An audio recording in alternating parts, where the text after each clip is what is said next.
In the previous segment 6a, we heard about the conciliatory verses and the supposed niceties in Islam. But where do the violent sections come from? Well, Muhammad's migration from Mecca to Medina is the famously called Hijrah. Thus begins the second period of the alleged revelations called the Medina period. The Medina became the headquarters of the first organized crime syndicate in history. Muhammad sent piratical raiding parties to slaughter, plunder, rape and enslave so-called unbelieving Arabs, the majority in the Arabian Peninsula. He also attacked the Christian and Judaized Arabs. These attacks were conducted in ambush, without warning, and invariably during the holy and forbidden months of the Arabs. To justify any and all of his criminal and unmerciful instructions to assassinate his opponents, to attack innocent and unsuspecting other Arabs, very convenient revelations were descended upon him by Allah through the angel Gabriel, whenever and wherever he needed them, thus sanctifying his actions. It was during the Medina period that the mantra twinning and invariably associating Muhammad with Allah was also revealed. Allah and His Messenger, Allah wa Rasulahu. It was also during the second period that almost all of the hate-mongering and warmongering verses of the Quran were descended. The following verse, called the abrogating verse, is the one that explains all the misunderstandings and contradictions that overwhelm and confuse people. Surah Al-Baqarah chapter 2 verse 106.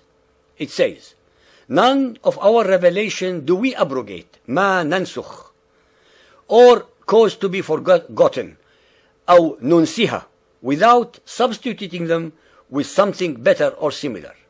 Abrogation, nasakh, means that Muhammad's Allah revealed verses that overruled, overturned, or deleted previous ones.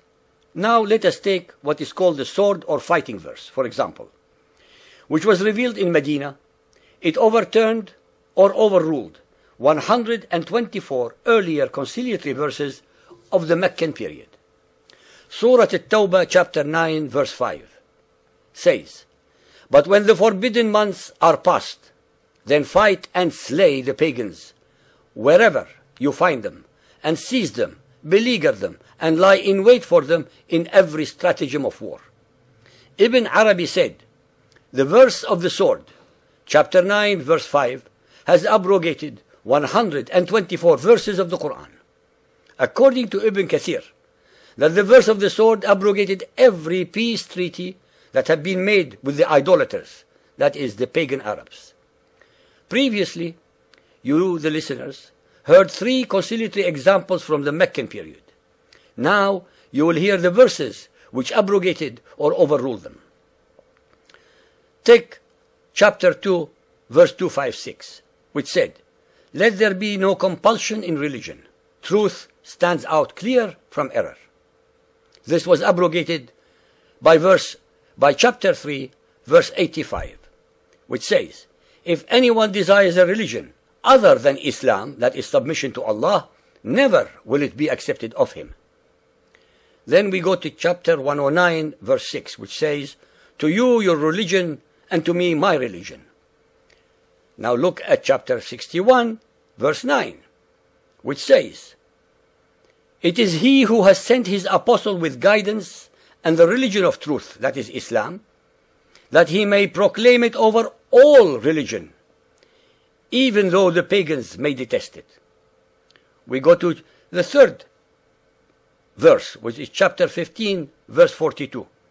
"Allah is our Lord and your Lord. Unto us our works, and unto you your works," and so on.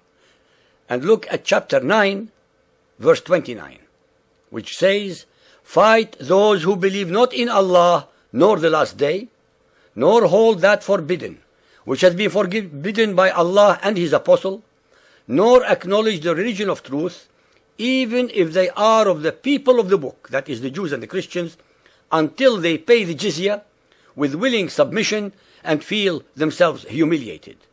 These 3 examples are but a few of the hundreds of abrogating and abrogated verses in the Quran that constitute the core beliefs that have to be followed by fundamentalist Muhammadan Muslims.